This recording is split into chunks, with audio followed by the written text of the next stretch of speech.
It is that you began your presentation with mentioning the MFN status under WTO protocol, but we are seeing, it is a supplementary question, it is linked to what Zishan already mentioned. We are already seeing protectionism, that is correct, and we are also seeing states like the United States not abiding by the protocols given in the WTO. So, do you think these protocols will hold as much traction and as much force, and they will be abiding force for for countries in South Asia, and or do we need to look at evolving some other protocol or some bilateral agreements which would be more binding than the WTO protocol? Thank you. If we Sorry look to into, okay, so if we look into this regional trade agreements, so before 94, 93, 94, before this, when WTO came into the existence, there were very few regional trade agreements. But when this system came into being, there is a sudden jump. So at present, there are more than 300 regional trade agreements, and all these countries, they have their separate trading agreements with each one of them. India is having with USA, India is having with EU, and China is under process.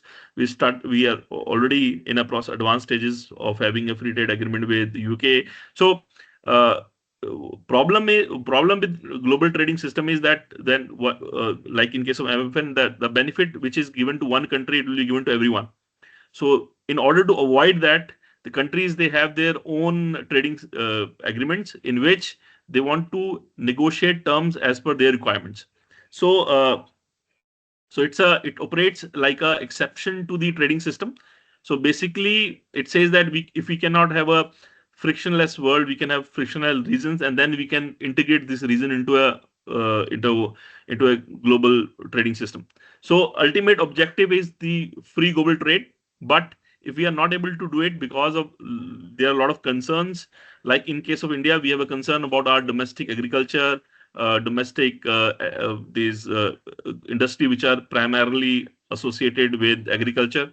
So whenever we negotiate, we put some clauses for protection of our domestic industry. But for other sectors, we are open. Similarly, some other countries, they will have their own concern. So I'm not against WTO, but I'm saying that within WTO framework, this opportunity is provided to the countries, so they should be focusing on this. Regarding investment, there are bilateral investment treaties, but where some commitment is given. But we have seen, like in case of conflict in Europe, there are investment treaties between Russia and the rest of the Western world. But in this, as per these treaties, they will not be able to impose sanctions, but they are doing it. And let's see after when war is concluded in Europe, how these treaties are interpreted. So we need to see that